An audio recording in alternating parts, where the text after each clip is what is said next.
Hello, family. Welcome to season 2, episode 11. This is, total episodes 11, but this will be episode 5 in season 2. Today, we're going to talk about health and wellness. So, hopefully, we can get a clean stream in here. Got our video output saying low, but from prior.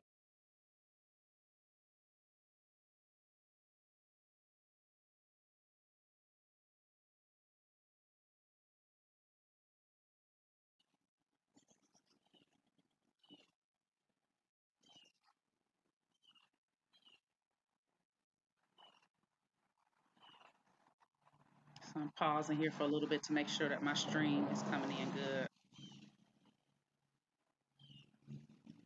I am outdoors, so you're going to hear some background noise.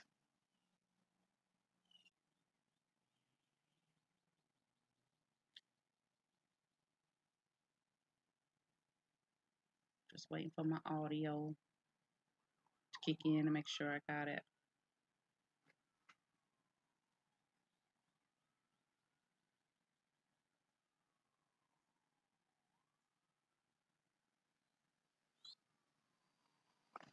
Audio and video.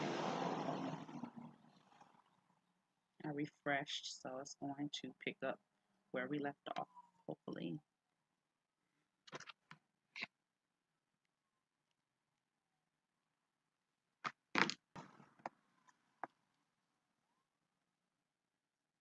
There is talk that some YouTubers have been targeted and even taken off um, based upon content.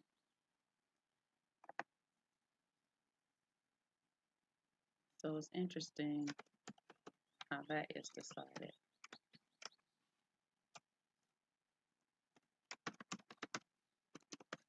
Just trying to alert everyone that we're here today.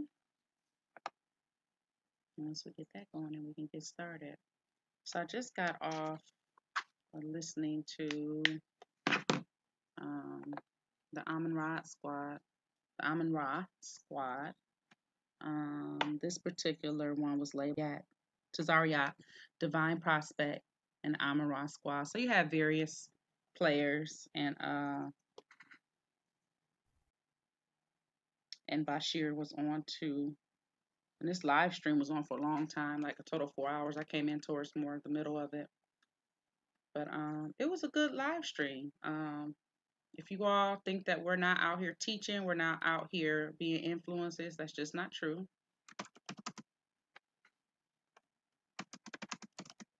Or under particular titles and certain dogmas that they follow.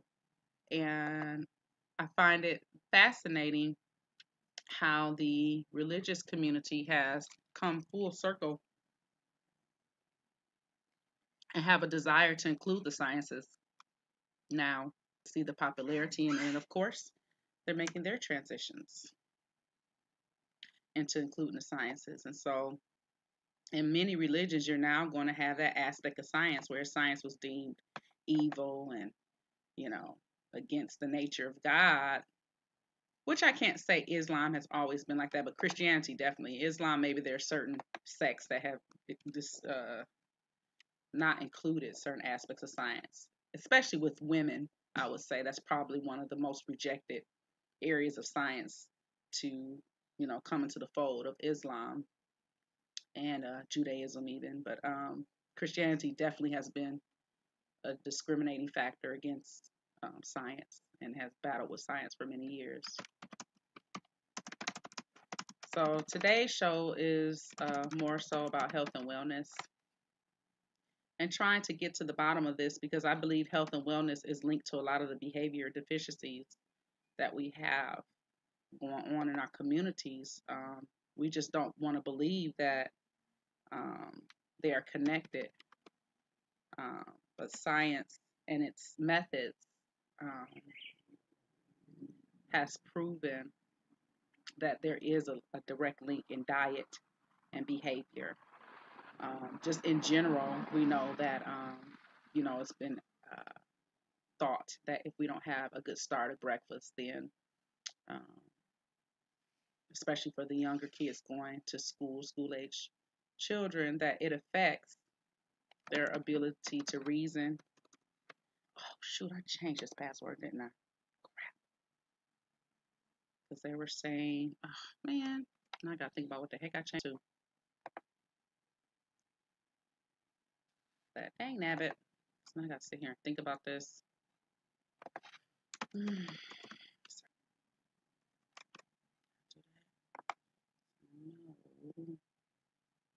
Shoot, because I remember I changed this. I was talking about, oh, people might have your stuff. And I gotta figure out where the heck I wrote it down at.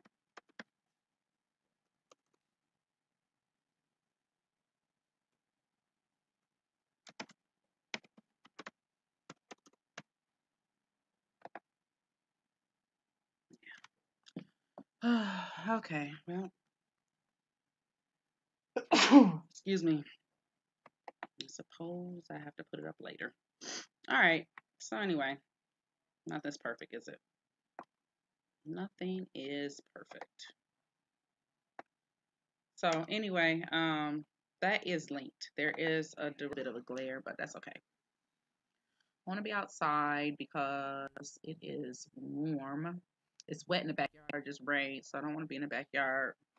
And this is a great place to be. Um, Not really sure what direction I want to take with health and wellness because it's so complex. It's so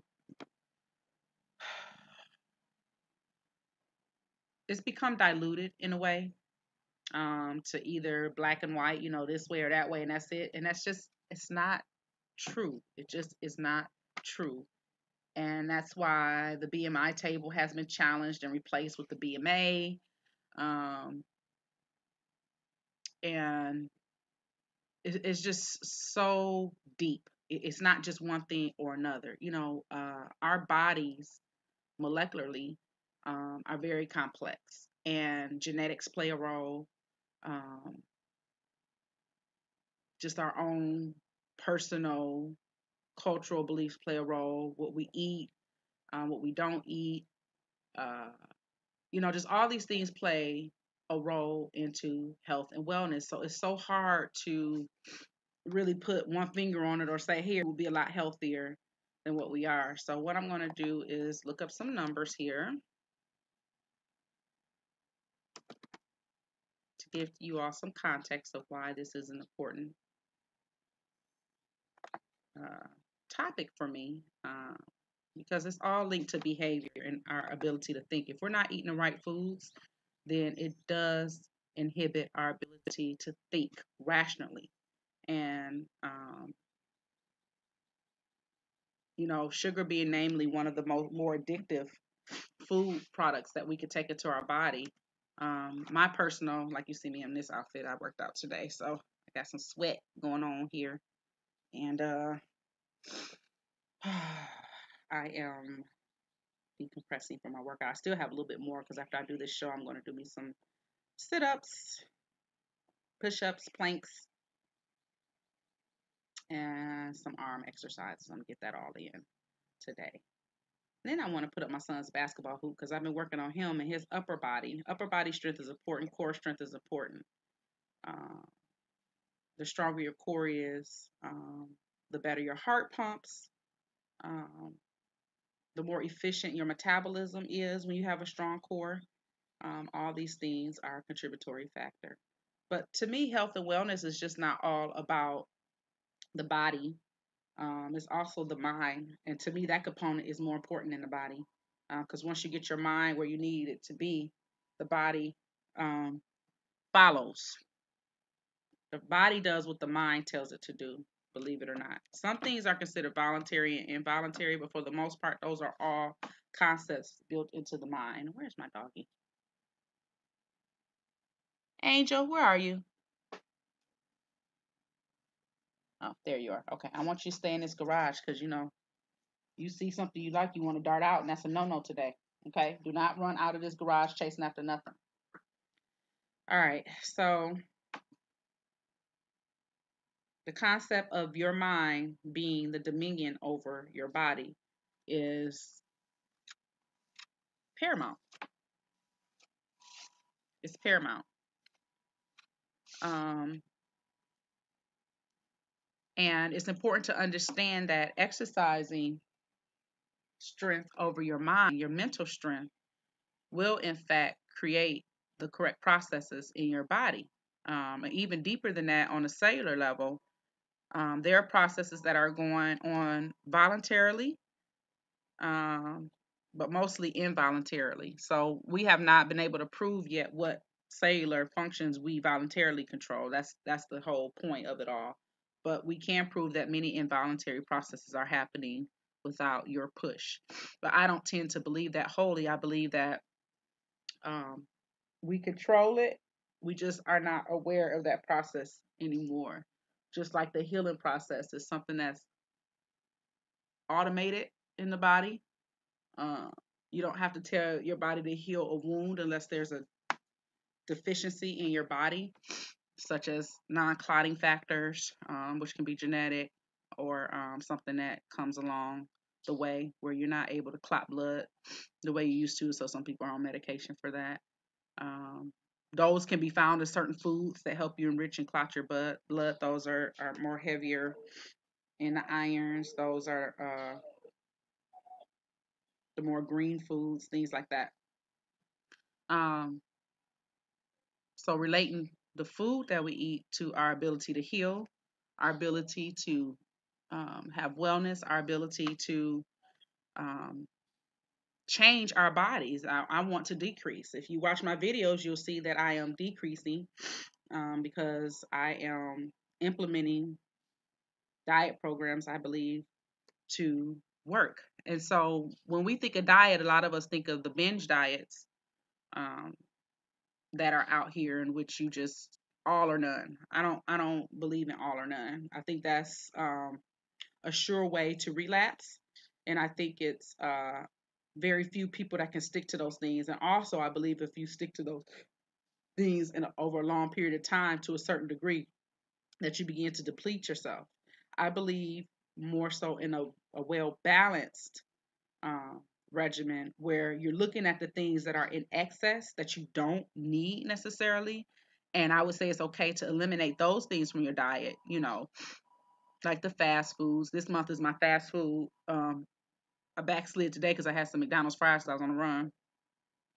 Um, but I've been making all of my foods at home for the most part, and I haven't um, been eating fast foods. I think on the first day I forgot and ordered pizza because I was again rushing, and that's how it usually happens. Is that the conveniences um, outweigh the healthiness? So it's convenient for me to stop at a fast food joint and have somebody make my food for me.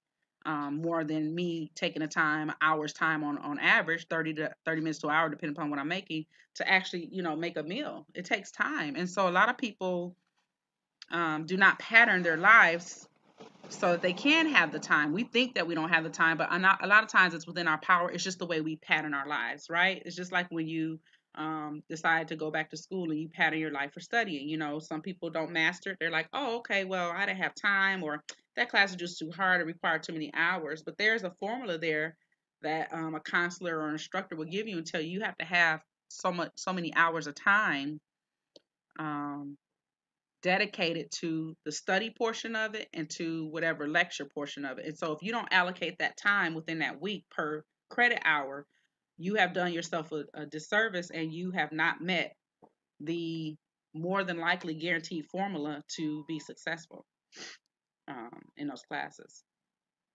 Um, so let's look at the state of African American health and continental Africa's health and do some comparisons. So that's what I was going to pull up here.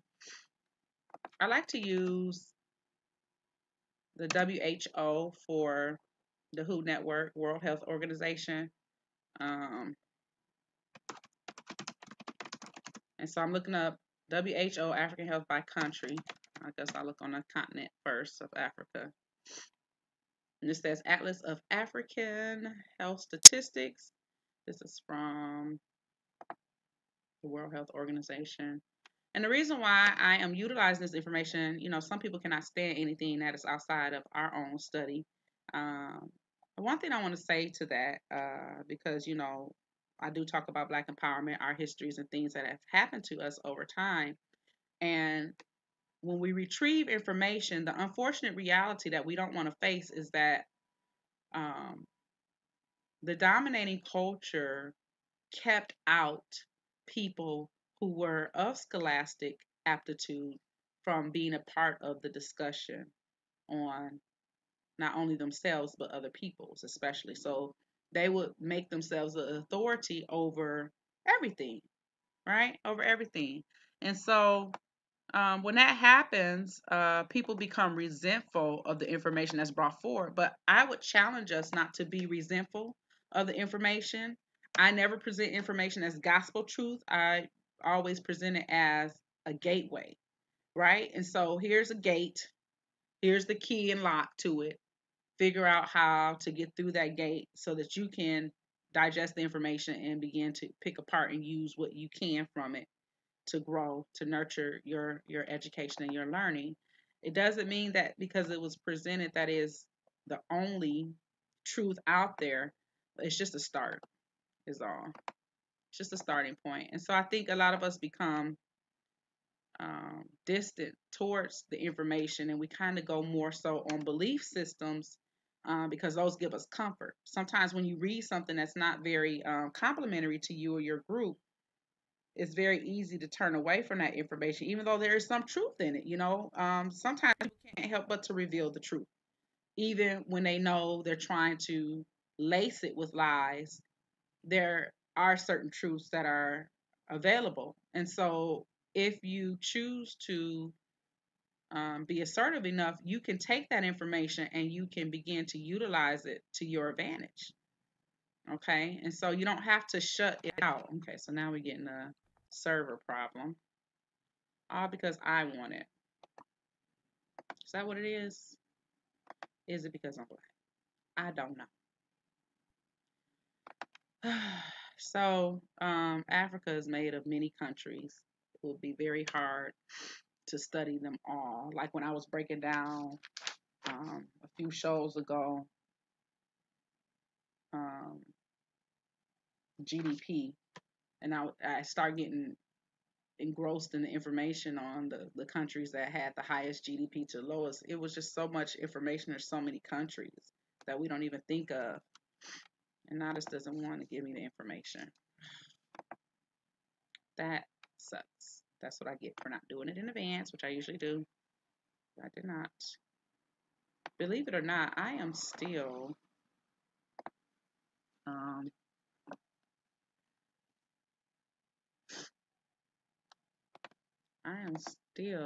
somewhat decompressing from my 15 weeks of learning.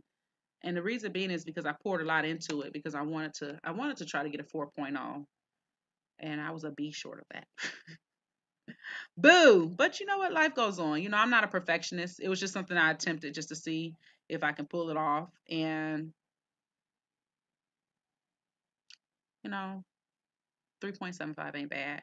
But it does feel sad when you know you're only 3 points away from a B. And this is what I did, y'all. I emailed the instructor saying, hey, I'm like 3 points from a B. I mean, an A. Literally 3 points from an A. Is there anything I could do? And so I went in and saw that she had released a quiz from prior. And I was like, oh, great, she's going to let me. And so I went in and I tried to take it and wouldn't let me take it. So I emailed her back like, hey, I was trying to access that quiz to try to see if I can, up the points in which I earned. And she said, oh, no, I opened that up for, so she never responded to my first email. And then she goes in and says, oh, no, I only opened that up for those who never took it. Okay, maybe it's just me.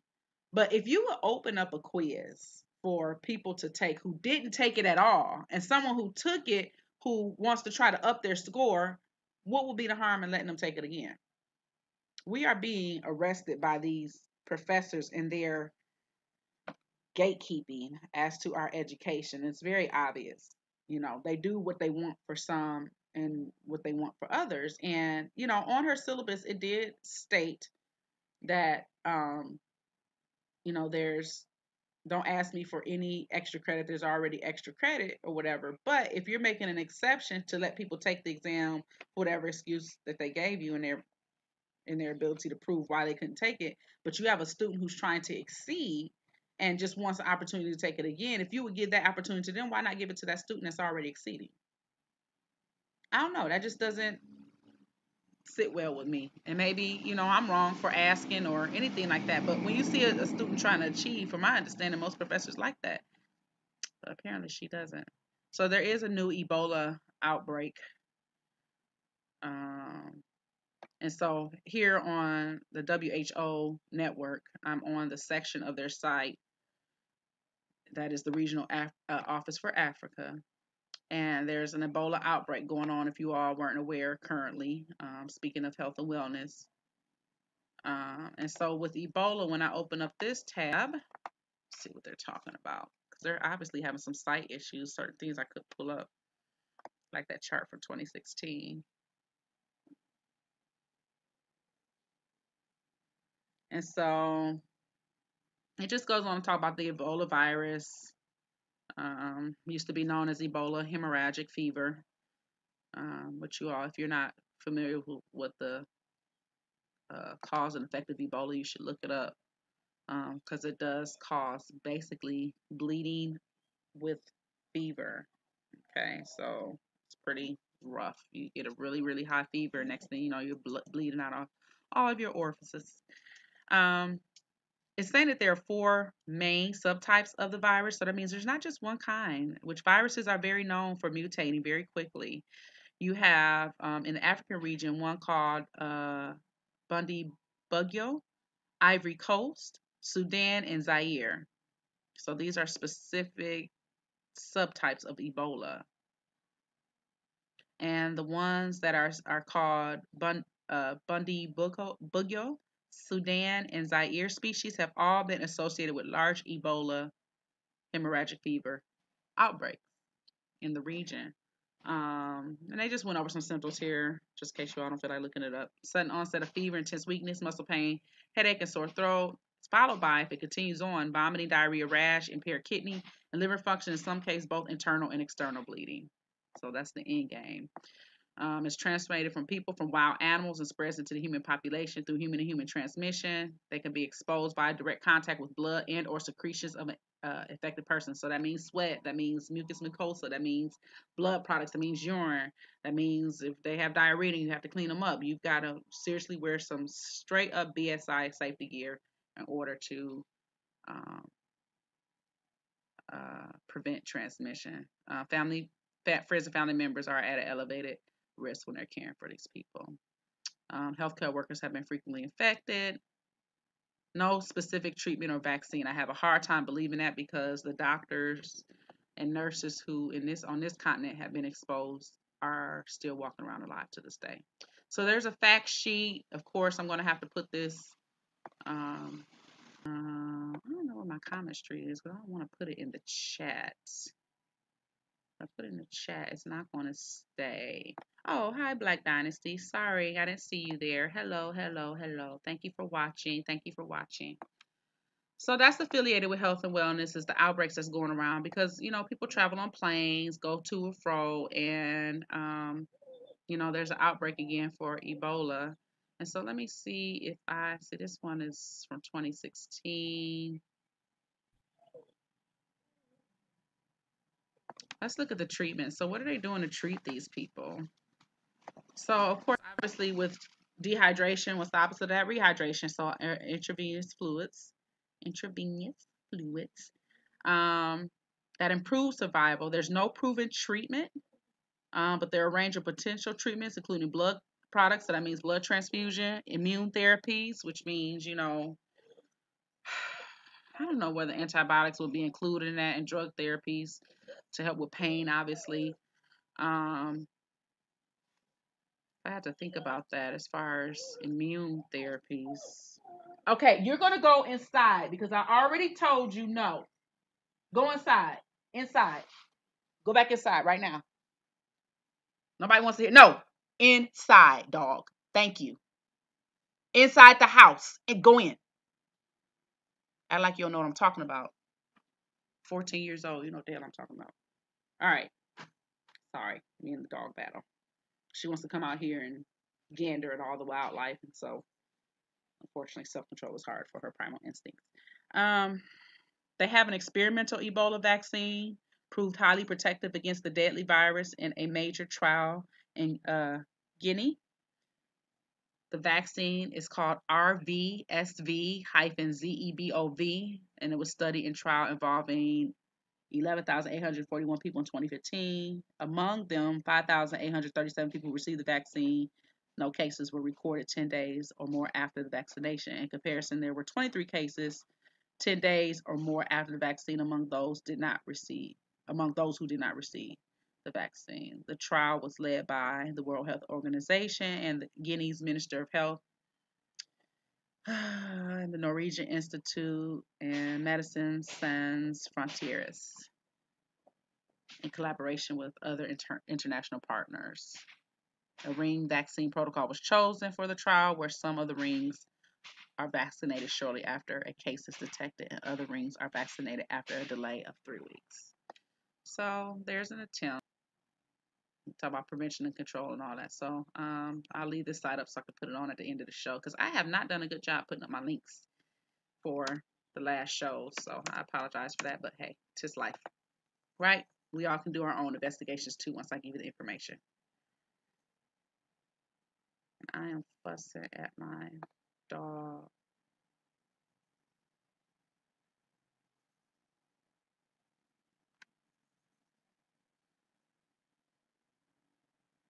Well, hopefully you won't get any exposure to Ebola. But I mean, if you know the risk and you understand how it is transmitted and the likelihood of you coming into contact with someone, I suppose would be very slim and few. But I don't know why this is like this. I need this early. But I think what I'm gathering from the exposure rate. You said a Norman, okay. What I'm gathering from the exposure rate is that um, it's really based upon how close proximity you're coming into those who are affected. But how do you know who's affected, right? Especially in the early stages. So the likelihood of you being with an affected person, that person's already down. From my understanding, the way that it hits, the onset is pretty quick. So it's not anything that you would necessarily have exposure to, because that sick person, will have to be around you, which more than likely they somewhere laying down. So that's how I look at it. When I go in here and look at the transmissions, they're thinking that it's coming from fruit bats.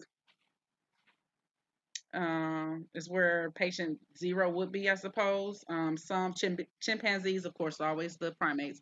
Chimpanzees, gorillas, fruit bats, monkeys, forest antelope, and porcupines were found ill or dead in the rainforest. And so, I mean, when you're talking about rainforest, Africa doesn't have as many as some other continental areas. It's mostly, desert, um, in the majority and things like that. But all this information is available for you all to look at and find. And again, after I'm done here, I am going to diligently go in and put some extensions up for you to follow, like I do in my other ones. But that's the buzz on Africa as far as what is considered high outbreak right now. And then, like I told you all, also it's interesting is cholera is still an issue, which that was supposed to be eradicated long ago. You see the rain? It's beautiful. So cholera, we're talking about the South Sudan crisis. Let's see, what is that? I may already know it, but just being refreshed. What are we talking about here? So they're dealing with, stop populating again. I hate it when they pull up a picture and they just take it away. Where are we? Might be the second picture. No, it's the third picture. So we're going to say what their current problems were. Also, they're dealing with cholera. So Sudan They said the longest cholera outbreak, South Sudan, and they said it's the end of it as of February 7th. So that is good news. So these are some older articles, January 25th, 2018, just the World Health Organization traveling around. Um, that was 2017, so that's moving forward. November, so that's going back. So I guess Sudan was dealing with a cholera problem. If you want to read about that, that's on there. The Nigeria crisis. Let's see what's going on in Nigeria.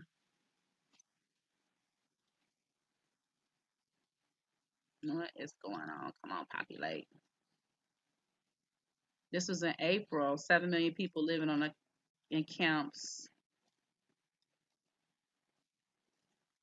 So they're calling their crisis internally displaced people. Gender-based violence, abductions, gross atrocities from psychological problems. 1 in 5 people who are internally displaced people, which they're calling IDPs, where they're creating camps and may need mental health care. So mental health obviously is a serious problem as it is on most of our continents. So that's one thing. What else do they have here? Lassa fever outbreak, LASSA. That was March 26th of this year. 400 confirmed infections and 100 deaths. You also have, they're still talking about the Lassa fever. I had never studied Lassa fever, so I have to see what that is about. It says it's spread, transmitted through humans, mainly through handling rats, food, or household items. So hand washing, right?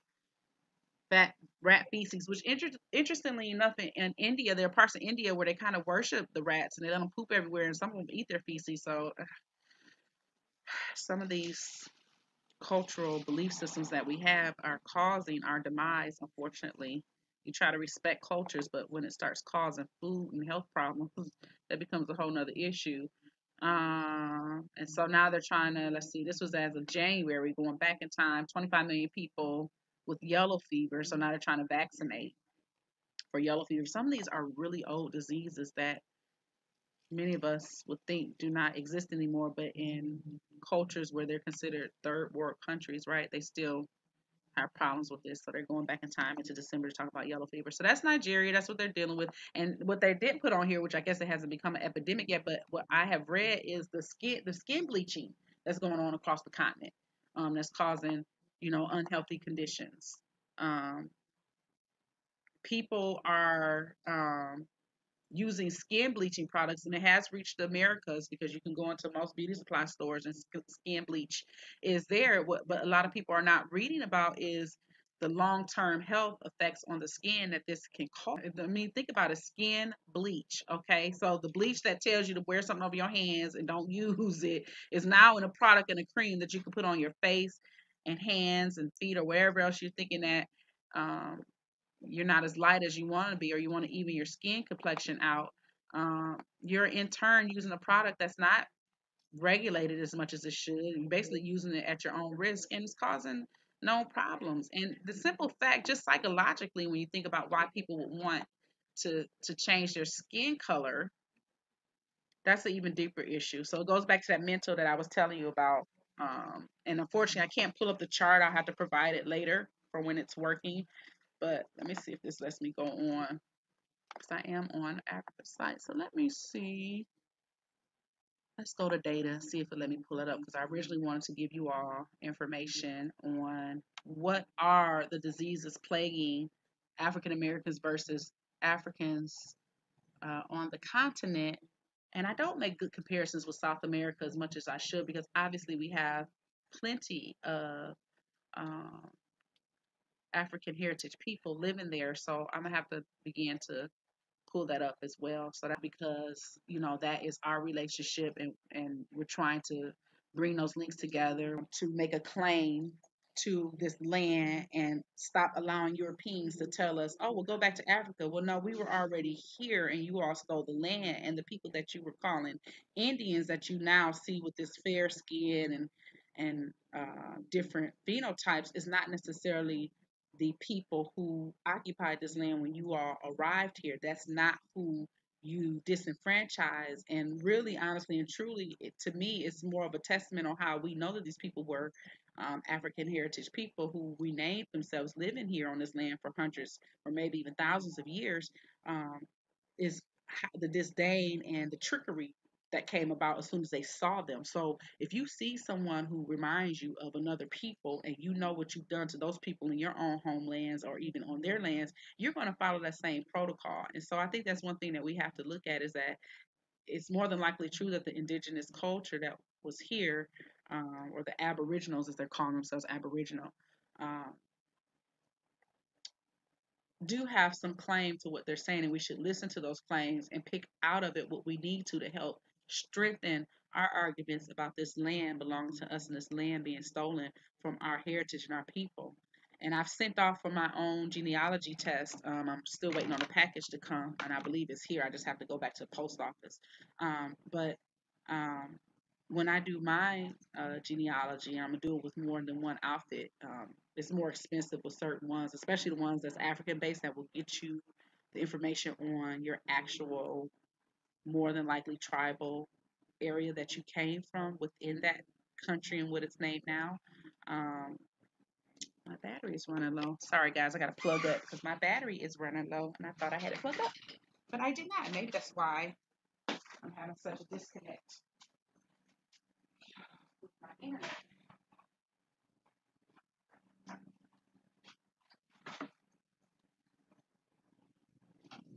Maybe that's why my signal is low, y'all. All right, so I have plugged up the computer. Sorry for the interruption, but they happen. They happen. All right. Sorry about that. All right. And so, plug my computer, my battery should be showing charge. And it does. Okay. Maybe that's why my signal strength is so low. Okay. So coming back to what I was talking about, the Aboriginal argument is just basically saying that um, people who were here already were reclassified, and I completely get that argument.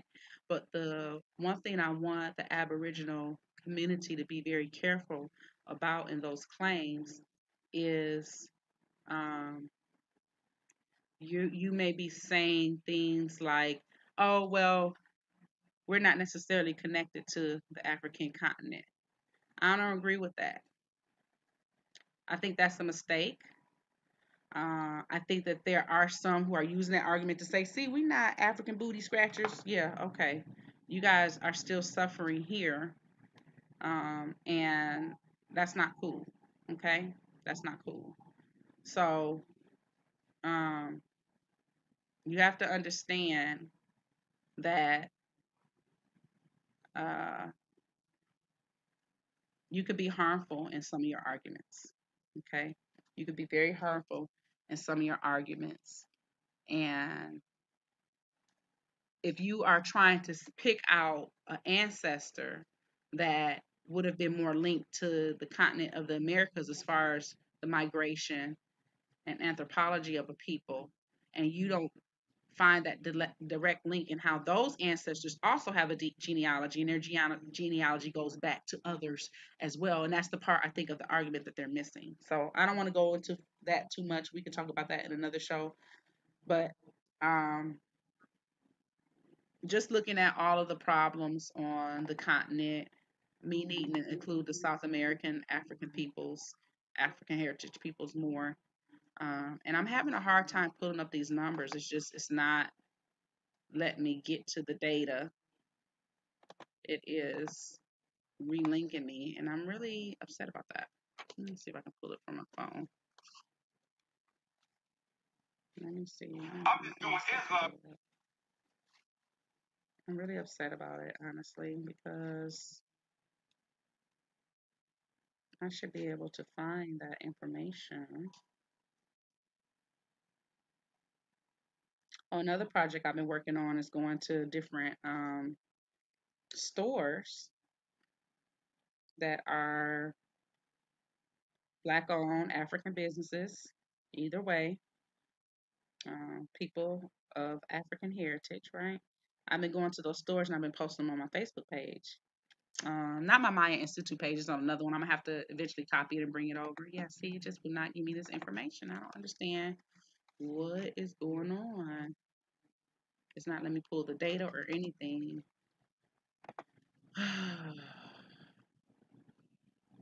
Like this one talks about the Atlas of African Health Statistics. Hello, I should be able to pull that up.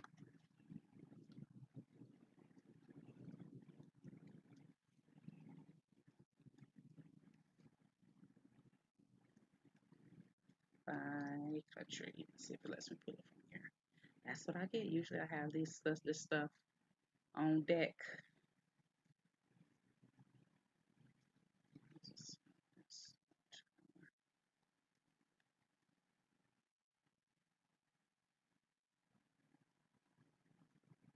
It's just South Africa. No, you're not going to come up.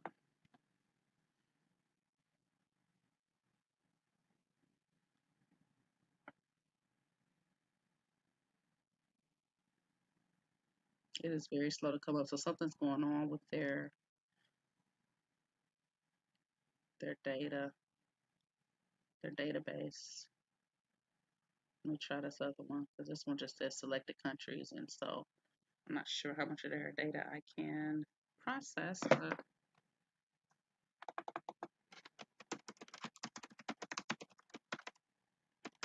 by country. Okay. There's a site called AfricanHealthStats.org. And see, I don't mean to be like, oh well, if unless it's coming from this source, it must not be accurate. That's not fair because there are certain people out here that are more than qualified and have the credentials and can take the information. Um, so let's click on this first one, HIV/AIDS. That's a big one, right? Let me see how to navigate this site. This one comes in English or French as far as this website. It's called African Health Stats. So go to the countries. Okay. So it's in many countries, but not all of them. It might be in the majority. Let's see.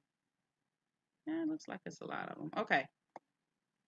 So let's just start in Ethiopia. Okay. I mean, because you got Algeria, Angola, Benin, Botswana, things like that.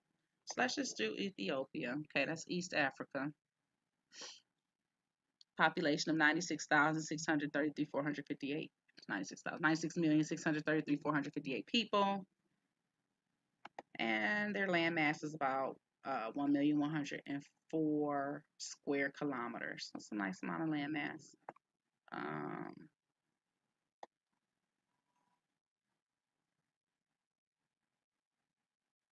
So they have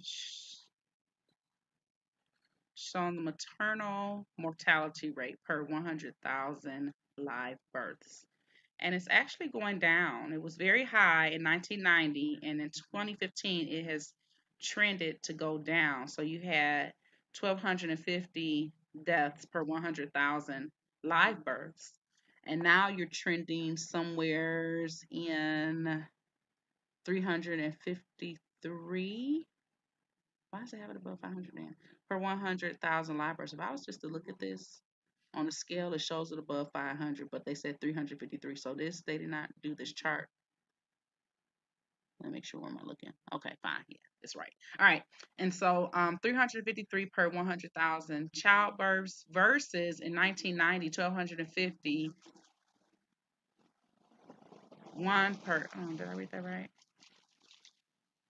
And they wrote this a little bit different. So you got 250, or is that 1,250? Okay, 1,250, right? Per 100,000 live births. I didn't bring my calculator with me. I could have gave a percentage because they don't give it on here.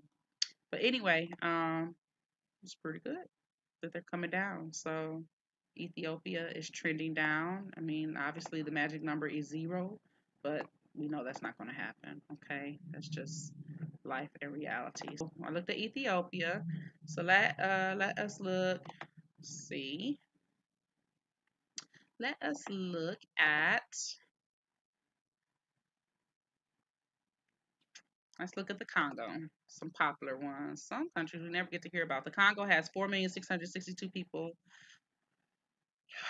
663 estimated, but 4,662,446 people, and their demographic area is 342,000 square miles. So a little bit less land mass, still a nice amount of people, and their maternal rate per live birth excuse me, has stayed pretty steady and has actually increased before decreased. So in 1990, there were 603 per 100,000 people. And remember, they have lesser people, so that's a high number. And they even went up to 657, I think, at a peak. That's their peak. And now they're down to 442 per $100,000. So they're trying to trend down. They're trying to work on that as a country. But obviously there's still some problems. All right, and so let's look at Cameroon. Cameroon is pretty influential company as far as or country as far as resources. 23,130,708 people, land mass 475, 440,000 square kilometers. Okay, and so Cameroon's quite high. You got 728 per 100,000 live births as far as deaths. And they've been pretty steady, peaking at 751, it looks like. Could be higher, but that's where I can visualize the peak. And now trending downward, they're at 596 per 100,000 live births as far as maternal mortality rate. So this sounds like the women dying at birth, if you ask me, and not infant mortality rate. So these are women dying in births. But this was published November 12, 2015. And was last accessed January 4th, 2016. When some of these studies are done, it's very difficult to get up-to-date data because numbers have to be gathered. So Cameroon is having a maternal mortality rate issue. That's a lot. And if I had to compare it now, just so we can get that information, African American maternal mortality. Let's go there. So these are, sounds like women dying in childbirth. Crisis and New York Times. I don't want that. I want an actual publication. Data. Statistics. So how does this all tie into health and wellness, you ask, right? We know that a lot of these countries have an issue with famine. They have a lot of issue with nutrition. A lot of people are not getting what they're supposed to get to eat. And let's not even talk about exercise, although obviously they don't need exercise if they're not eating, right? Because what are they gaining? They're not eating. Let's try one. Let's see. I'm not really trusting the WHO today because it is not pulling up. I got NBC News. I don't want the Glamorize. NPR says we die at 3 times the rate of white women, but we've already proven that's because of healthcare. I was just watching a report where when black women complain about something they feel is not right within their body, that the health officials just dismiss it. I have also been a victim of that. It took me 3 days to deliver my first child, which I think is ridiculous. And he ended up having meconium staining due to that with my oldest son. And it was all because I told them I'm not progressing. It doesn't make sense. I know I've never had a child, but this doesn't feel like what childbirth should feel like. And so I end up pushing the baby out of my being at 8 centimeters dilated, or millimeters, whatever they measure it in. I think it's centimeters. And you're supposed to be at 10. So, you know, there's a lot in healthcare that's not right.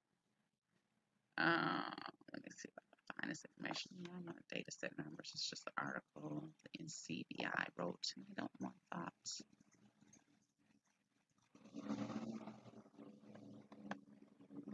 No, don't think the WHO is going to come up. I might be able to go to the CDC though, because this is for, oh, they did maternal mortality where the WHO came up.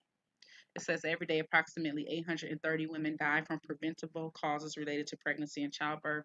99% of all maternal deaths occur in developing countries. Interesting. Maternal mortality is higher in women living in rural areas and among poor communities. Young adolescents face a higher risk of complications and death as a result of pregnancy than other women.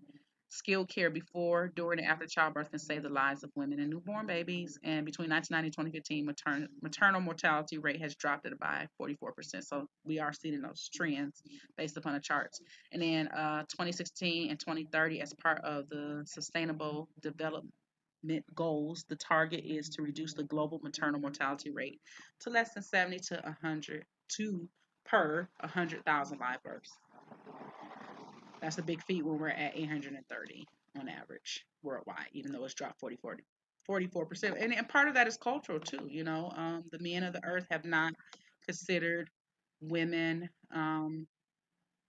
anything more than chattel, to better explain it. And that even still goes today. Women are in the marketplace, and we are educating ourselves, and we're still yet supposed to handle all of the details of home without shared responsibility. So it's a cultural shift, and it's a reality change as far as how we are viewing women who give life to us and how men interpret that as concerns.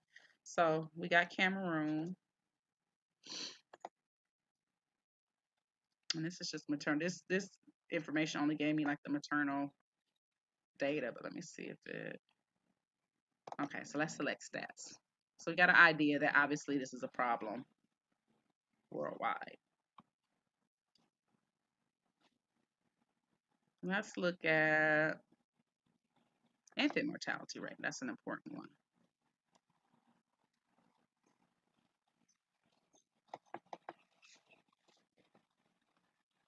Infant mortality rate. Let's see what it'll tell me.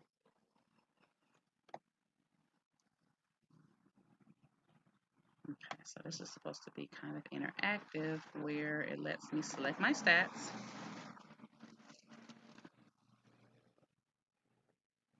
Oh, okay, so I got to select a country. So if I want to select Cameroon, Egypt, let's do Botswana because Botswana's had some troubles over the years. Ethiopia, like I said before. Ghana. And let's do Liberia. I have extended family in Liberia. Let's see how Liberia is doing. Nobody really talks about Liberia. And let's get South Africa in here. And South Sudan. Okay. So I've got quite a few countries stacked up here. And I'm doing infant mortality rate. Now that I've done that, how do I? Oh, I can select. This means select multiple indicators. Okay. So I got infant mortality rate, adults tested with HIV, and no status. I had that as a stat that I want to look at. HIV and TB treatment, prevalence, females.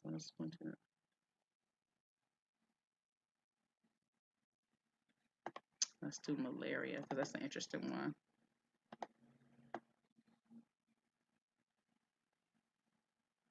TB seems to be an issue.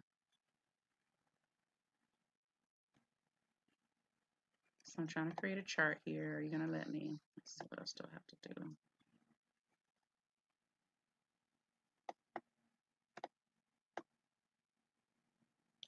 And let's do the chart in kind of like scatter plots, but I think I'm gonna do timeline.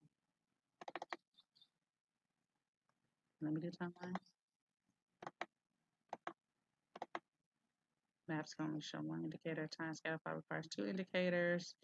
Timelines can only display one indicator, and charts can only display a maximum of two different ones. Okay.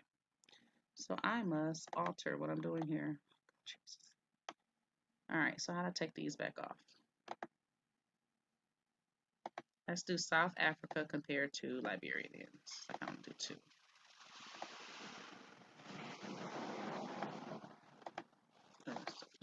Or let's say that with Ghana. You always say go to Ghana. We know Liberia is destroyed, unfortunately. Let's do Ghana. Let's do South Africa to Egypt. Okay, let's just do that. So Egypt is considered thriving or whatever. It's not having the so-called problems that some of these other countries are having. So let's just do Egypt and South Africa.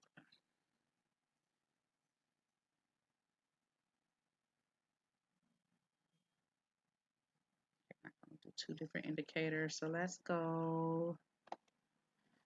I've got to follow the rules. Let's do the HIV and let's do infant mortality.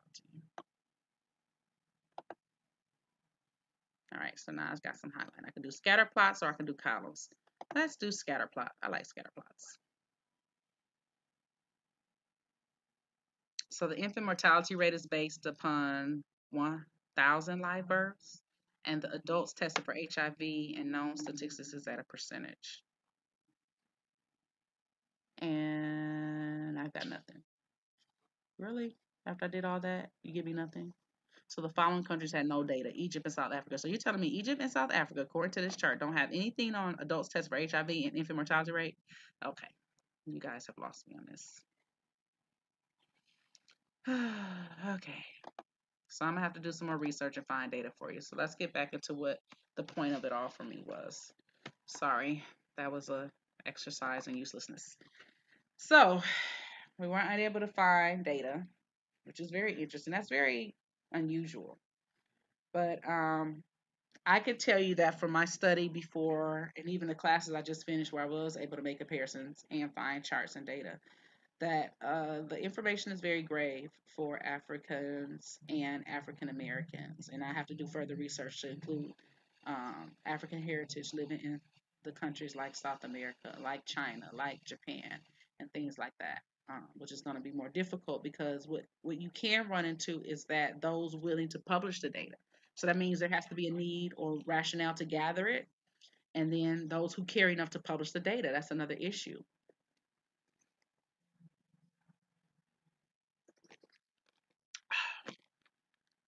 All right. So we weren't able to get to that information. I'm gonna have to look that up and find it for you all. So in the beginning, when I first came on here, I was talking about how diet, exercise, and all this goes into our thinking because our mind controls most of our functions, voluntary and involuntary. And so what we put into our temple matters, right? If we put in things that are not going to help it produce, then what is the point? So what I'm gonna do is put up a chart here of how energy works, right? Or a diagram. Diagram of breakdown of energy. I'm gonna have to put down a specific because you have bacteria that does this too. And so I need it for, what is the word I'm looking for? Prokaryotes. Right? Because eukaryotes and prokaryotes break down energy totally different. I'm gonna try not to be too technical because some of this takes hours of study. It really does. It is not an easy concept. And so you say, what the hell are eukaryotes and prokaryotes? Eukaryotes describe a type of organism and its characteristics, and prokaryotes describe another type of organism and its um, characteristics. And so we can be placed under prokaryotes because we have multi systems, um, the way that we process energy, and the way that our cells behave. Okay, just to be in general. Okay, so these may be new terms for some, and that's okay. But I'm gonna try to find a diagram to help explain what I'm talking about. So understanding the way energy breaks down in your body is very important. If you don't have that general knowledge, then Dieting and exercise may be considered a mystery. You just may end up following a regimen that is either beneficial to you or not beneficial to you. And just understanding the way energy works in the body um, could be a good start. And so this one is going to talk about the carbon cycle, which is not what I really want. Let me do metabolism. I'm sorry. I put breakdown of energy. I need to put metabolism because if I don't do that and be specific, it's going to pull up all kinds of stuff. Let's do metabolism, okay? Because that's what we're talking about. We want to know about our metabolism.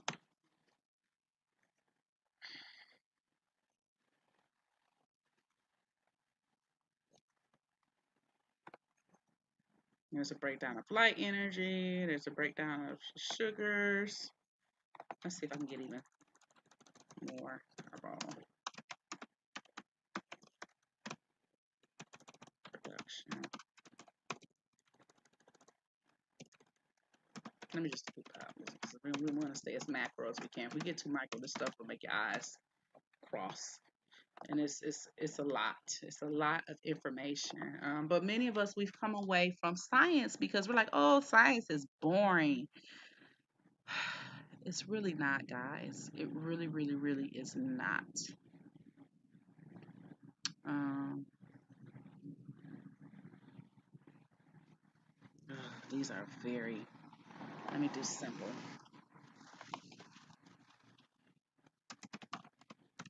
I'm not going to even do prokaryotes. I just want to do simple because if I don't want to be too technical because this will lose people and I want you all to be, okay, here's a good one. Here's a good one that I found. And I don't want to get too technical because, again, the study of this stuff can take years to understand. But let's just go into this one that just says, what is metabolism, right? I just want to know what is metabolism. So we can understand what our body is doing behind the scenes, right? We don't need to know everything about science just to understand what our body is doing behind the scenes. So, in brief, metabolism produces energy to perform all functions of different tissues within the body. The way that it works is it breaks down the foods in the diet or compounds in the body into smaller components. So what it's doing is taking something that might be considered big in the body and it's making it small. Okay, and many of us have had biology and chemistry on the surface, and so we understand this. They can enter into special reactions to produce what's called ATP. ATP is an acronym for a chemical, and it's a chemical that helps your body. A molecule. It's a molecule that helps your body um, do everything.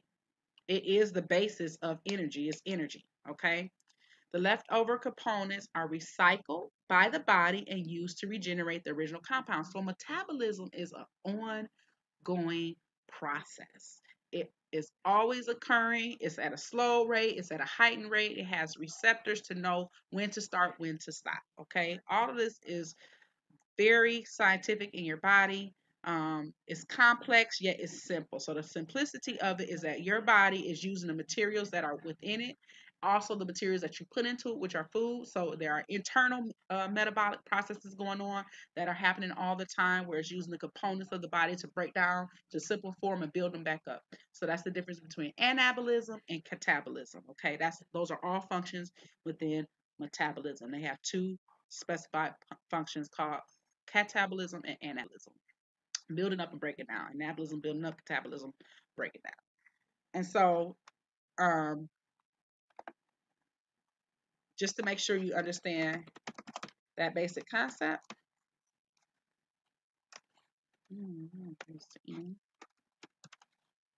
So you've learned, maybe, possibly, some of you already know this, learn some new terms, metabolism, anabolism, and catabolism.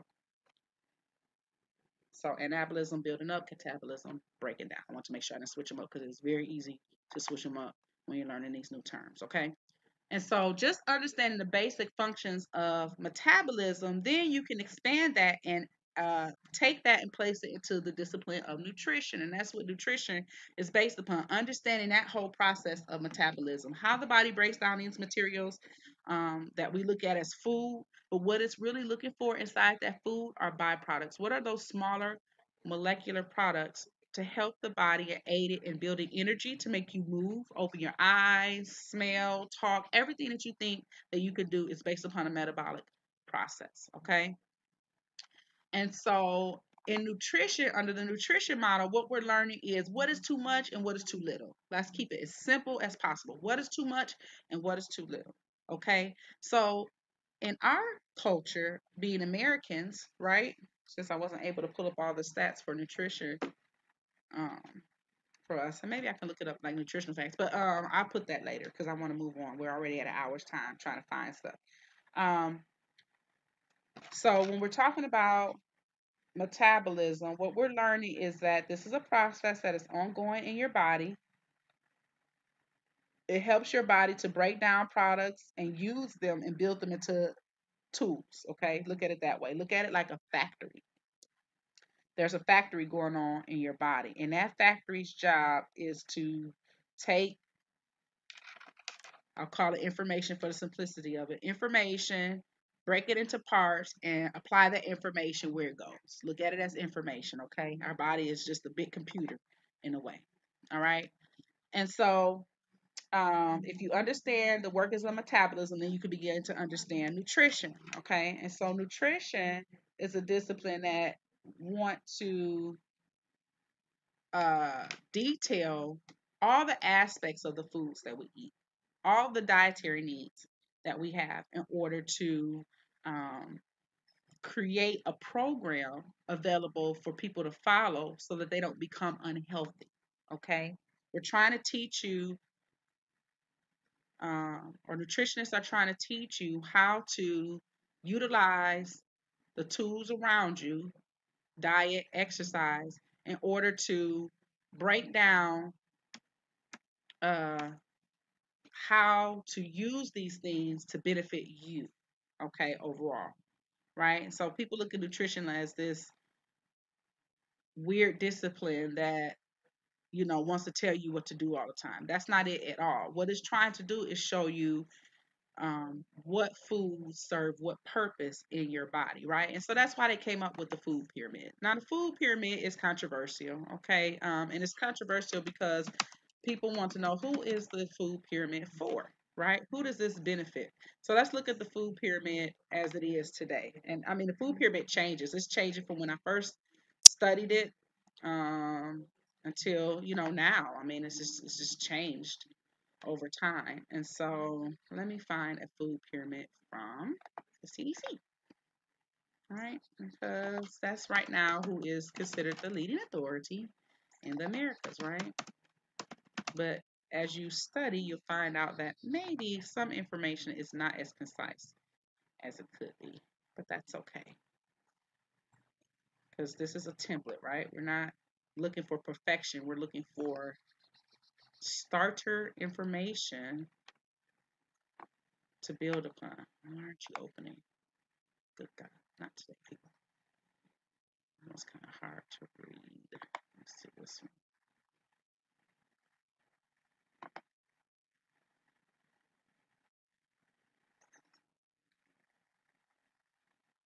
Okay, so this is the most simplest form that I think is a good one.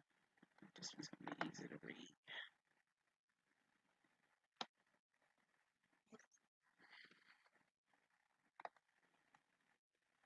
When I click on a picture and then it's like, oh, no, no, that picture's not gonna work now, ma'am. All right, let's go on this one. So according to, oh, that's a pretty good one.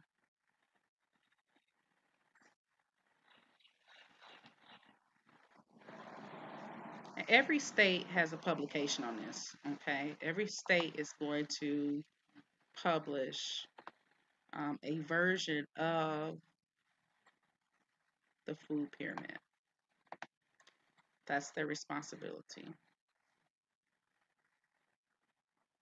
And the interesting thing about the food pyramid, um, as it has changed over time, because meats used to be the center of our diet. And now we're learning that meat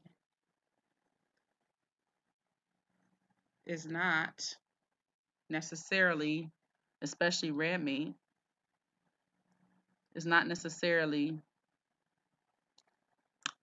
the best thing. So this one is a Mediterranean food diet. I'm gonna say that for a second. I want to pull up the old food pyramid and we can see over time how much has changed. Older models food pyramid.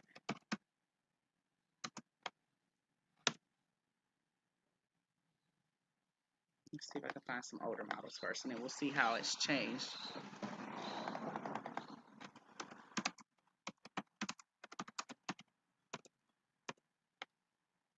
This one's over time. If anything will work for me on the internet today. All right, here go a good image. Hopefully this one works the way I want.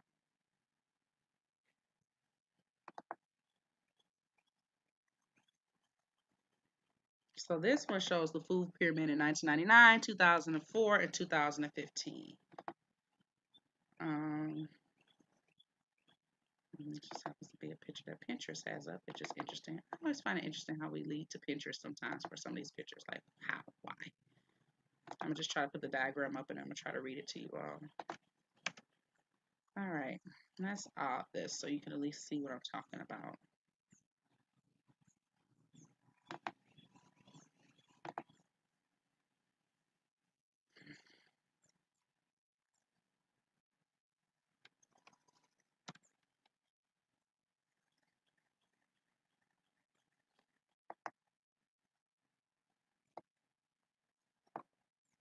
Oh, really? Really? That's what you want to do, Google? I swear, I'm not having the time of my life. That's not what I actually do.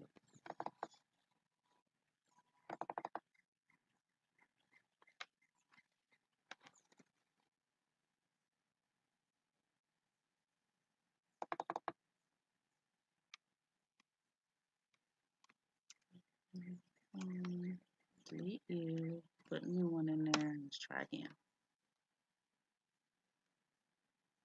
You're not act funny, are you? Good grief, I'm having a hard time today. All right, so let's just delete you. Let's try it again.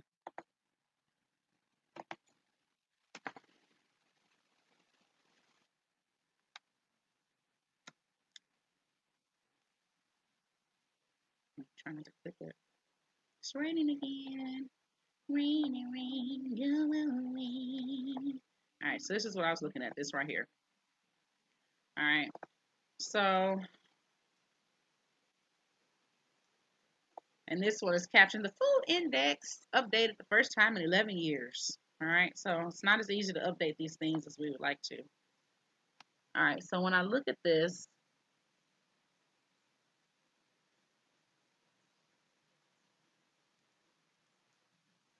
all right, let's go back, y'all, because this one's talking about Australia. That is not good. God, do you all not know where I'm at? I'm getting frustrated. Food Premier Overtime US. There we go. Swear. That one's for Australia. Why on the world it would pull up Australia for me, I don't know.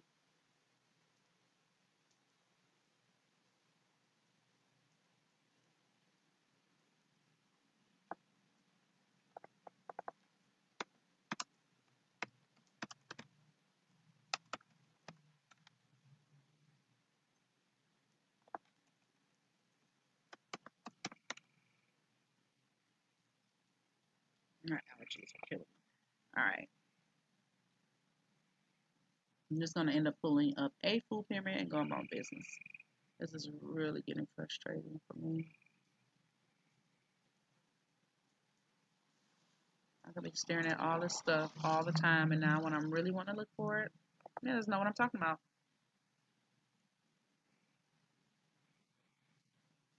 All right, let's see what this one has to say. This one says going to a brief history. So the point of the matter is that the food pyramid has changed over time. And if we know that the food pyramid has changed over time, that means that we have to be evaluative enough to say, hey, this is something we need to look at. And I like this one. This one is saying, let's put this one up. for you all. Move that. Add this.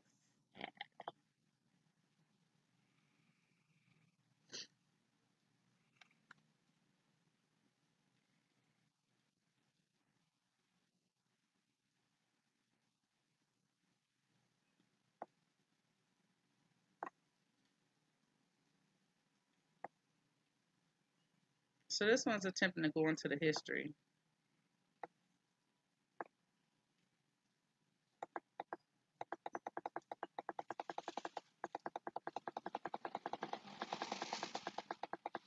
Okay, so here's where I'm at. So let's say 1916 and 1930s, the focus was on protective foods. Okay, so we'll just generalize that.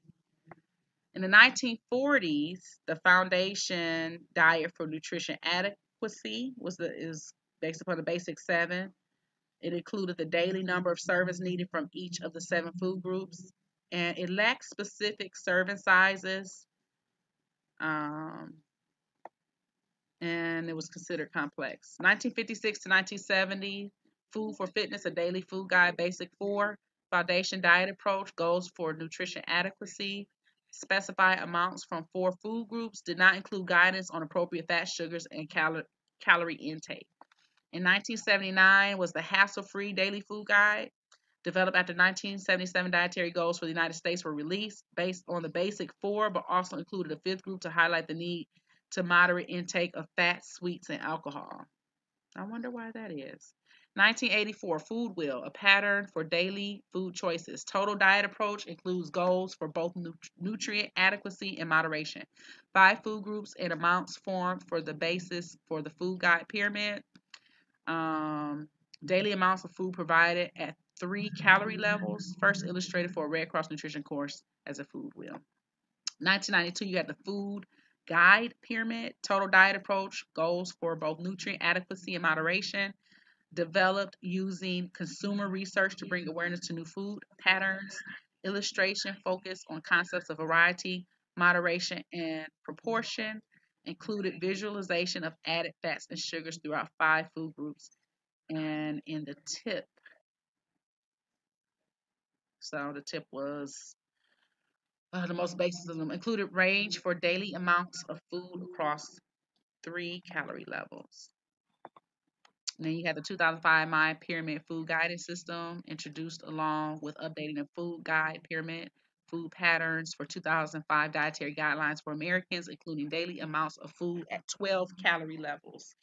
Continued pyramid concept based on consumer research but simplified illustration, detailed information provided on website mypyramid.gov. That's what I was trying to remember. I couldn't remember that website. Added a band for oils and concept of physical activity. Illustration could be used to describe concepts of variety, moderation, and where am I at? Sorry, and proportion. And in 2011, My Plate introduced along with updating of USDA food patterns for the 2010 dietary guidelines for Americans. Excuse me, different shape to help grab consumers' attention with a new visual cue. Icon that serves as a reminder for healthy eating, not intended to provide specific messages. Visual is linked to food and its familiar mealtime symbol in consumers' minds is identified through testing. My continues the personalization approach of the food pyramid. And so that's the most recent here. Um, and this is from the USDA site, so they're going through their own timeline and history and concepts. Okay, so sorry for the yawning. It's raining. Rain makes me sleepy automatically. As my cubby says, the barometric pressure he's linked to. And so maybe I'm linked to it too. So anyway, nutrition being the focal point, nutrition being the guiding force on why we have many of the belief systems that we have in reference to diet and exercise. So what I want to look back at this one because this one is showing the Mediterranean diet food pyramid, but I want to go back to that my pyramid one because that will show you what the American one is. And if we pull one from the Middle East, which in my mind just means Africa, um,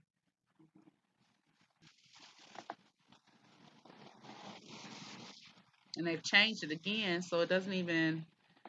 I'm gonna go with this model because this was one of the original models, and I think you all be able to see this clearly because the other ones I was trying to pull, you couldn't see very well. And on that page,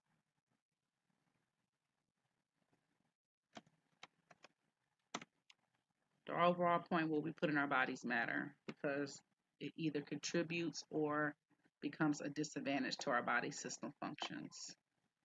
All right, so here we have, go down this. Yeah, there it goes. I'm not sure that you want to see that very clear, but this is just how it looks. So when you're Googling, you see this visual, you'll say, oh, okay, that's the one that Maya was looking at. So at the top there, it says fats, oils, and sweets. Use sparingly, right? The little key on the side for the yellow symbol in the box says fat, naturally occurring, and added. The triangle symbol says sugars added. These symbols show fats and added sugars in foods, right? And so that's what I was focusing on for May, and I've continued over, but I've selectively allowed what sparingly into my diet to have, a piece of cake. Like I had a slither of a cake the other day. It was a strawberry cake, and I just wanted to taste it, and I tasted that. But that's not something I'm including in my diet every day. Like prior to that, I hadn't ate any sugar because the month of April was no sugar. This month of May is no fast food, right? And so that's my goal to try to see if it's helping me, and it is. I am closer to the 200 mark. I'm at 203 right now. And when I started this journey in January, trying to say I got to lose this weight, I got to get under the 200, I was 217. So it's working as I'm adding those things in each month to say, okay, well, I'm going to focus on this, I'm going to focus on that. And every month I compile it, I compile it. So whatever I did last month, I'm carrying over to next month. I haven't had any carbonated drinks. I won't drink carbonated drinks at all because I realized that that's affected my belly fat. And my belly fat has come down because of that. I'm watching these changes in my own body happen based upon just from abstaining from those things that they say use sparingly. So that is coinciding with what I'm doing. Now this includes milk, yogurt, and cheese group. Now some groups don't include dairy at all. And you'll find that groups that don't include dairy tend to be thinner. Because the concept is if you look at metabolism again, the metabolism of a cow is totally different than the metabolism of a human being. When you look at a calf and it's getting the cow milk, look how big that calf has to grow. So the intention is for growth. When you get mother's milk has the molecular makeup of your body that you need in order to become successful. Well, we found that we can, because of the study of evolution and the study that we have common ancestors and common speciation, and the only reason why there is a difference is because there's big gaps that we haven't been able to explain. But if you had a long line and chain where you can link all of the animals of the earth, they will all link back to a common ancestor. That's biology, okay? A lot of people are like, oh my God, what are you talking about? That is against God's word. Okay, that's fine. I'm talking about science. That's the context in which I'm talking about it in. I'm not talking about it in the context of spiritual belief systems. I'm not talking about it in the context of, what grandma told you. I'm talking about these are people who have taken the time out of their lives and taken many, many years to study this and come up with these summations, okay? And I'm okay with that because I believe that they really put a lot into it. I don't think they just pulled it out the crack of their ass. I really don't. So that's why I don't mind referring back. Okay, and so that is just so you know, milk and dairy is interchangeable because some culture groups do not use milk and dairy at all. They will not use it, okay, because it's just not part of their diet. But in the American diet, milk, yogurt, and cheese group, they're saying that you should have 2 to 3 servings because they're saying that you need calcium for it. Well, there are other foods that have calcium and other ways to get calcium, but this is their methodology for getting calcium: 2 to 3 servings a day. I have found that since I've lessened milk, yogurt, and cheese group out of my diet, that I'm not as bloated. Now, Dr. Sabi link those things to inflammation. Because if you study the molecular makeup of milk, cheese, yogurt, and all that, yogurt is full of bacteria, which is okay. Bacteria can help us and it cannot help us, okay? Milk is nothing but the breast milk from the cow, and it's the pus. It is uh, the inflamed part, for lack of better explanation. So pus is linked to inflammation and mucus, and so you can take that as you want. Cheese is aged dairy product, so it's set out, it's gone through a fermentation process, and there you have it. So take it as you will. But that is, know what you're eating, understand what it is, study it, learn it. I love that show How It's Made because it goes into the dynamics of how things come about, the processes, the factory process, and all that. And sometimes you begin to realize, like, okay, I've been eating that. Maybe I should stop. So anyway, the next is meat, poultry, fish, dry beans. Now I know for a fact that this area has moved. This used to be closer to the bottom of the pyramid, and it is not anymore. It's kind of off to the corner. 2 to 3 servings. Now the interesting thing is when we start looking at, when I'm gonna bring in the Mediterranean guide to you, you're gonna see what they have to say about meat. The American diet is high in saturated fats. I will tell you that right now. Just on the basics, whether you follow this food pyramid or whether you just go by what we traditionally eat in our culture, it is high in saturated fat, and that's why we have an obesity problem. Meat, poultry, fish, dry beans, eggs, and nuts group. So they're throwing them all in one. Nuts really don't belong in this group because it is a source of protein, but it does not have the saturated fats. Eggs to me go in dairy, but they consider protein, whatever. Dry beans, okay, that's a form of protein, but again, the saturated fat in dry beans is not the same. Neither is fish. Poultry and meat have the highest saturated fat in this group. Okay. So sometimes you have to begin to break down some of these things that are saying that are not necessarily gospel truth for your body. So if you have African culture as the majority of who you are, if you found that out, if you went ahead and did your genealogy, you found out that you're 76% West African, this diet may not be best for you because of your genetic makeup. And so you have to begin to research the foods that your ancestors ate to keep them lean and healthy. So it varies. These food pyramids are just a generic template. And you have to begin to do the research to find out what works for your body. Just as I'm experimenting on my body, deciding what can I take, what can I get away with, how can I lose the most weight. And so by through the process of elimination, and it's my own personal goal to be vegan for at least a year just to see what my body does. I'm eliminating these things so I can begin to live that lifestyle. And it's going to take time, but that's all I've been doing since the birth of my youngest son, is taking time to learn what is good for my body and what is not.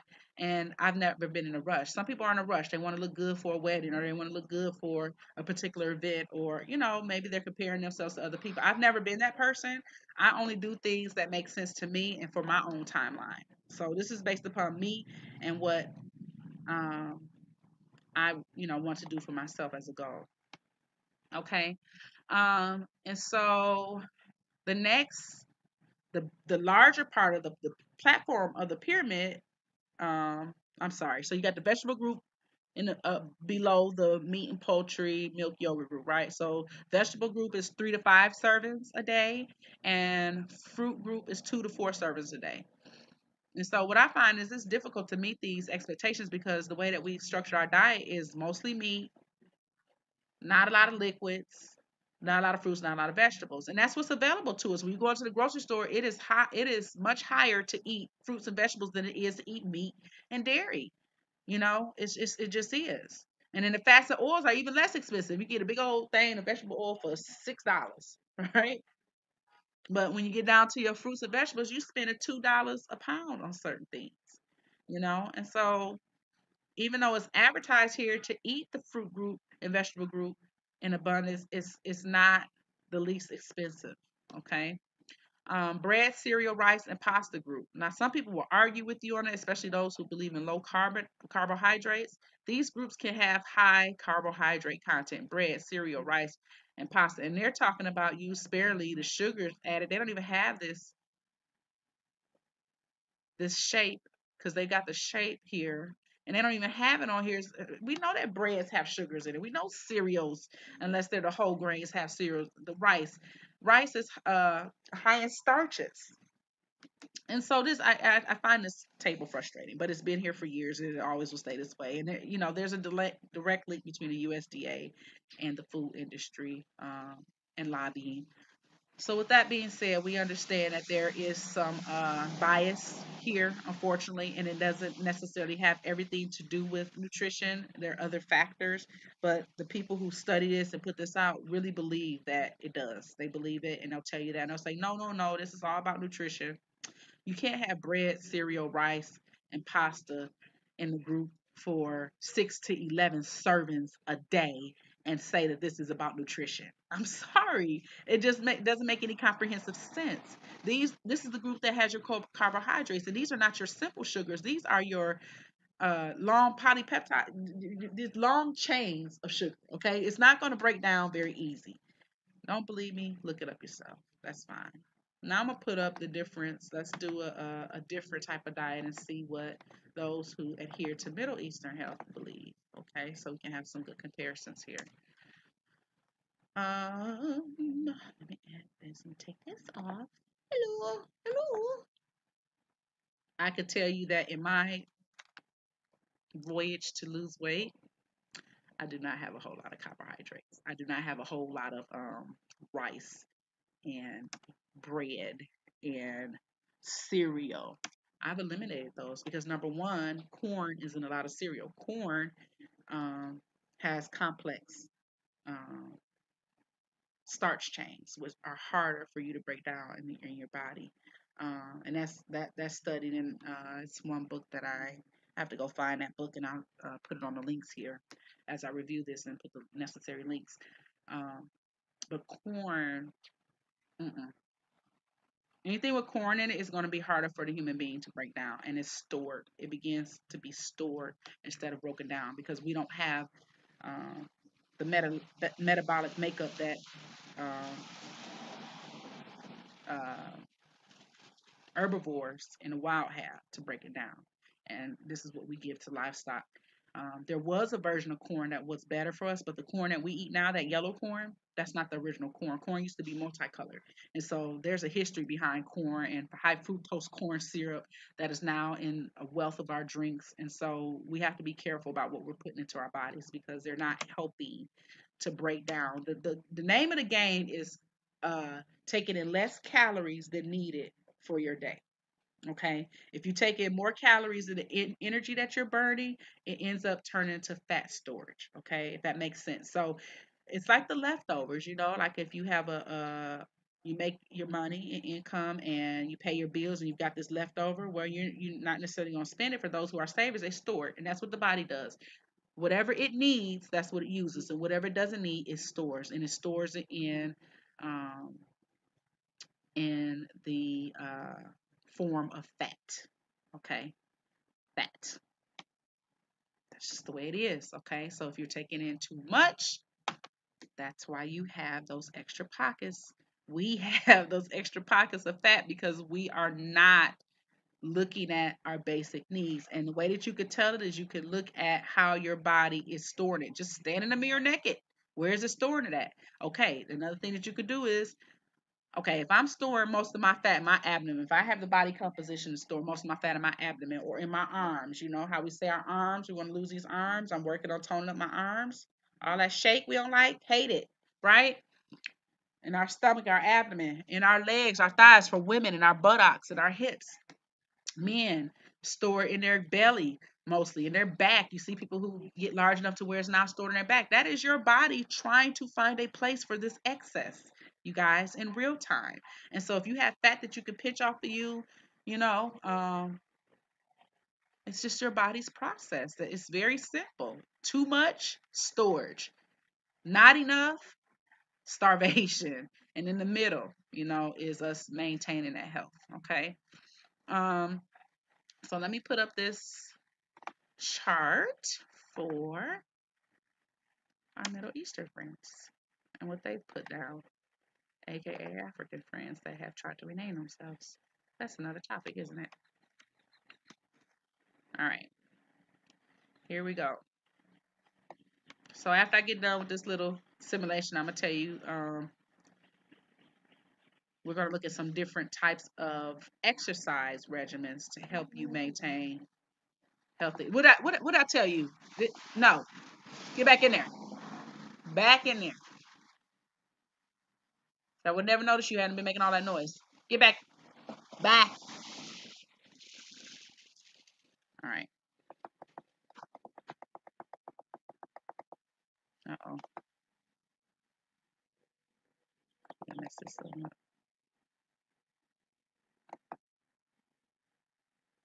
I hate when it does this. I'm going to do it.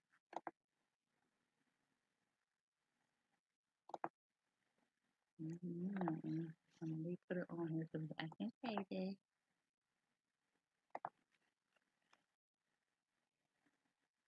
Now, the part that I put on here and I like to add on here is I hear people screaming revolution all the time. And I'm sorry I have to laugh because how are you going to talk about a revolution when you can't even run a block? Do you understand what that requires? How are you going to say you want a revolution when you don't even know how to operate a firearm? You know, hand-to-hand combat. All these things, you know, these things sound good to us, but I don't think we really think about what the hell we saying, to be honest with you. I just don't. I think we just say stuff, we get on the bandwagon, we listen to others talking, and oh, it's gonna do this kind of thing. Okay, whatever. Ooh, look at peels. Peels are our problem, aren't they? Where is that little food chart on it? It's down here somewhere. Ooh, chocolate. And some people say chocolate is healthy. The darker chocolate, the more bitter chocolate is healthy. Milk chocolate is your problem. If you're having some eating habit problems, I would recommend abstaining more than indulging. And if you try to do the workarounds, you're not really solving a problem. That's just my opinion. It does require a discipline um, to abstain. It's not easy to abstain. Where did the food chart go?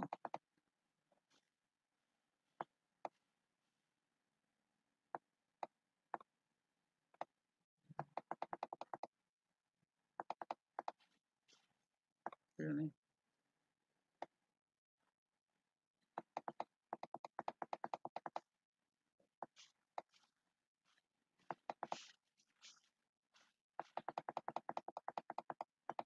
Hey, lady, I saw you before. I don't have the food pyramid on here.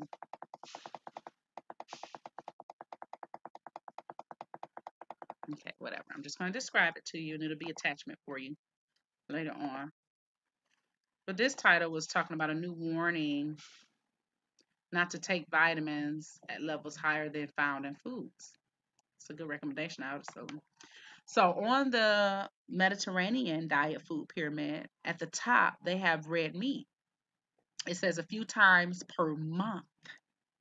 A few times per month. Sweets, eggs, poultry, fish, a few times per week. Cheese and yogurt, olive oil, beans, legume or legume, and nuts.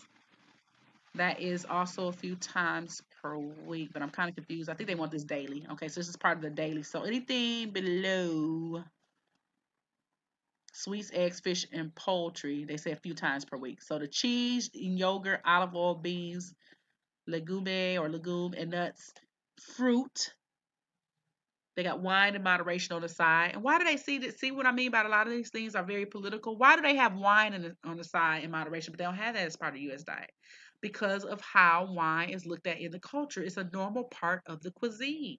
And so we can see here how I just pointed out how there is not necessarily a complete nutritional fact applied to this. It's more so culture. It's looking at the culture of what the people are eating and trying to place it into this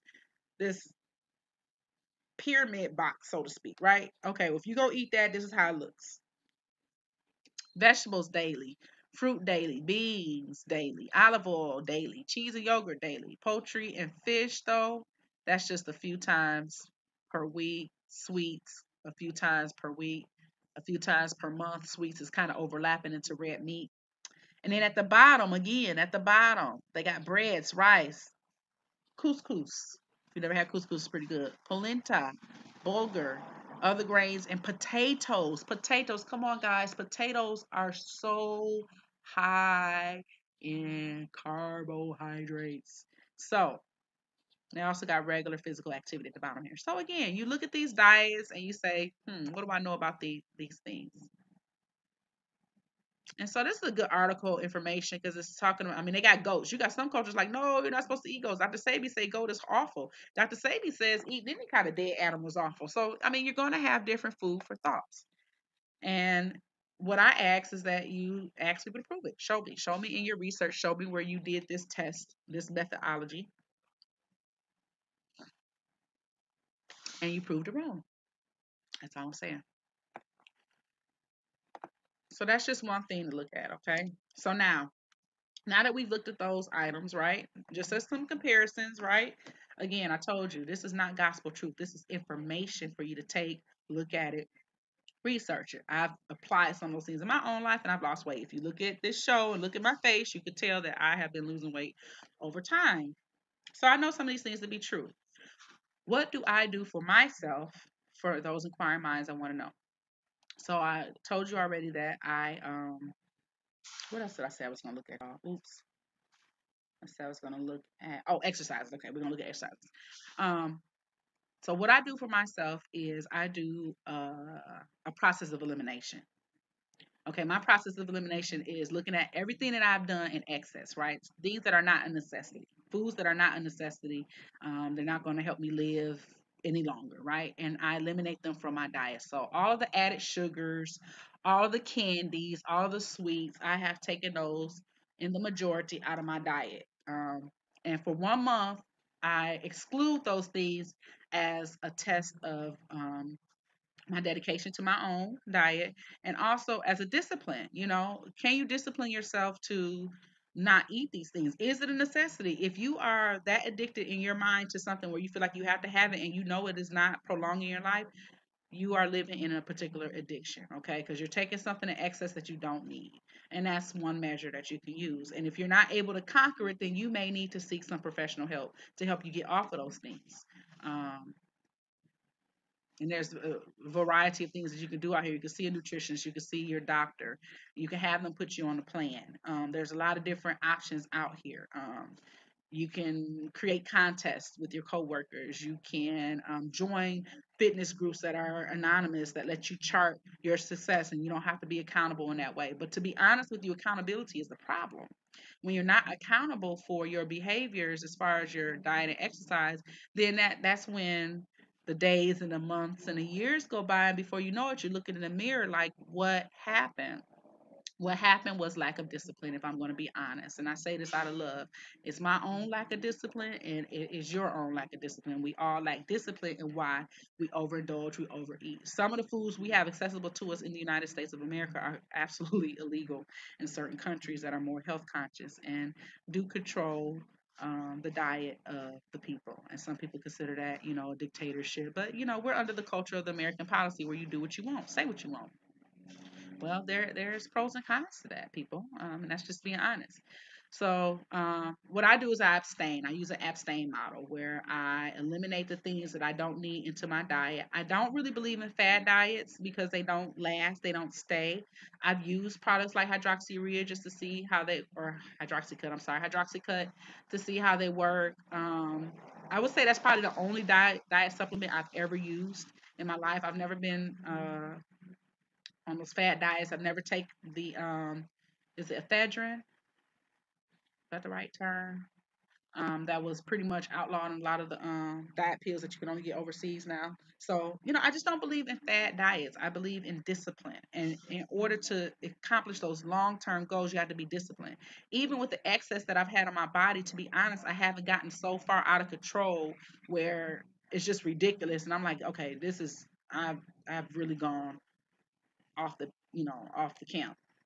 I have not gotten there yet. I have been larger than what I've wanted, but I've never felt out of control. I've always been had some thought process to exercise, whether it's been consistent or not. I've always done that, to be honest, and I've done it off and on. But now I'm being more consistent, so I can, number one, be an inspiration to other people, but an inspiration to myself to know that I can do it. I can finally get all the weight that I wanted off and keep it off. And that's my challenge, going into, you know, eventually my senior years. I mean, I'm 40. And so at 40 years old, I'm not going back. And so you have to figure out. Now, a lot of people say I'm young, look young for my age. That's great, but I have to feel it. People can say what they want, but I have to feel it. And to current day, I hadn't been feeling as healthy as I could be, and so that's why I'm working on it. I want to feel more healthy.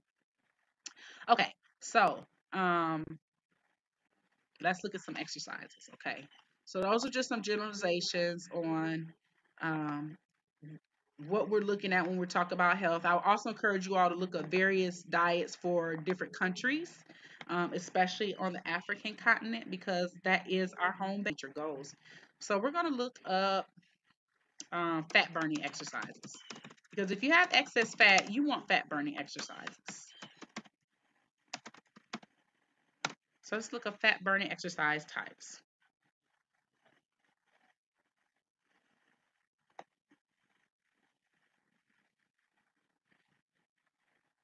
So this is a bodybuilding site. Bodybuilding is very extreme. I don't mind following bodybuilding. I think that they do a phenomenal job in transforming their body. Um, but it is an extreme.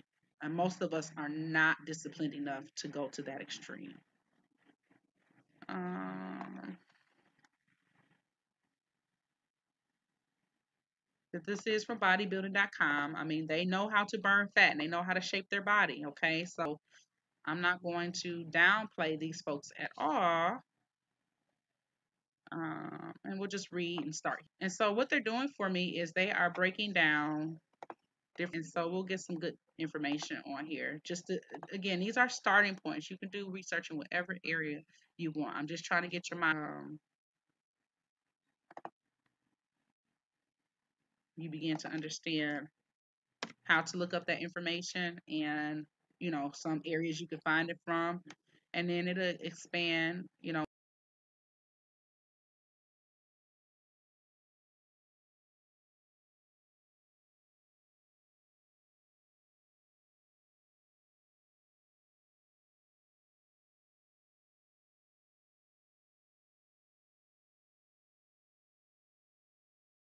The nice lady there working out, she looks pretty fit, looks good.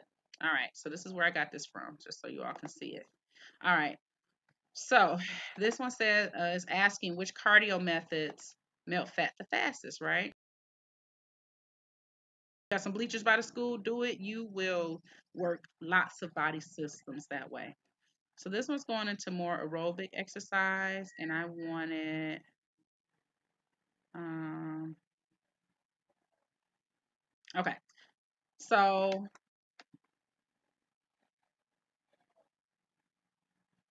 they're saying that basically the amount of aerobics needed for fat loss is a topic of debate. Um, it's typically done at moderate intensity, higher.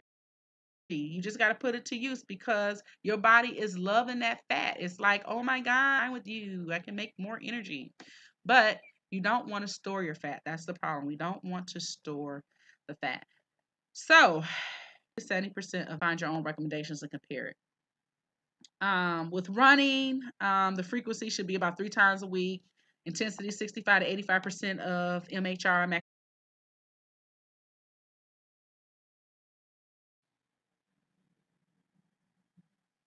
So you got swimming is about 600 calories per hour. Jumping rope, I love jumping rope. I've got some ropes too. That burns 1,000 calories per hour. So I'm gonna have to switch it up from running all the time to T, high intense. Oh, HIIT. For 2 minutes. Quickly change it to some 4 or 5 times. So that's like a CrossFit kind of thing.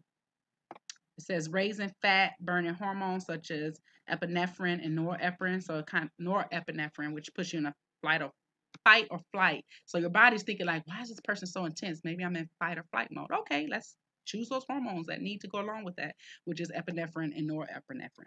Suppressing insulin. So when you're in fight or flight, your stomach, uh, a lot of your bodily functions reduce when you're in that status, because it's like, I don't need this, I don't need that. It's basically dumping what it doesn't need as far as functions and concentrating on a particular area. And then raising the metabolic rate for more so than other methods of cardio. So changing up is a good strategy. I'm calling it CrossFit, but they're calling it high intensity interval training. And basically what that's doing is you might go do some sit-ups, you might go run, you might go do some lunges, and you're switching up what your body is doing, and your body's like, okay, what are we doing here? Are we like panicking? What's going on? And so the theory is more gradually, work within the target heart range.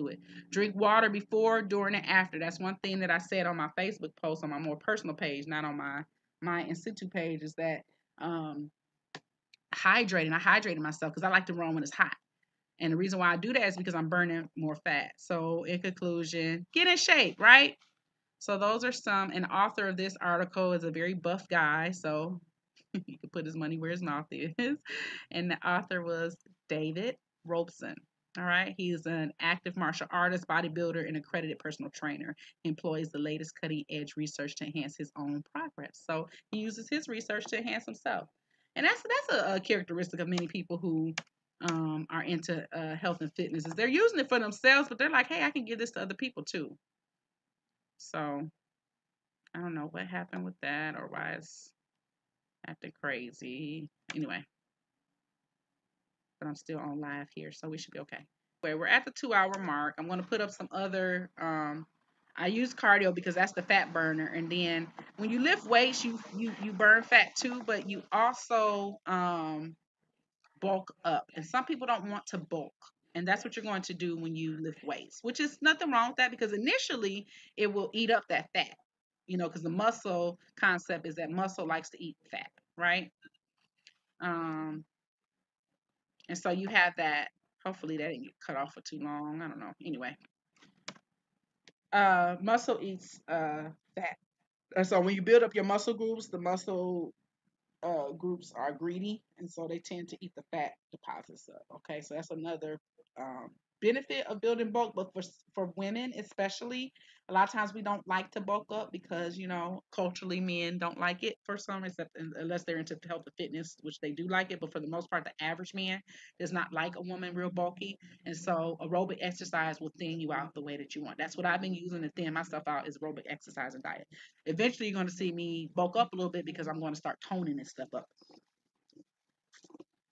because I'm not starting to look flabby and skinny, like I'm getting thinner, but flesh, it's like flesh left over. So that needs to be toned up. Okay, let me take this off because y'all can't see what I'm doing. Flesh, flesh, flesh. So I'm trying to tone all that up, tone up my legs, all those things I'm trying to tone up. So I hope this helps everyone. We went through a lot of information. We did some comparisons. I wasn't able to pull up all of the stats like I wanted. But overall, with health and wellness, you have to find a plan that works for you.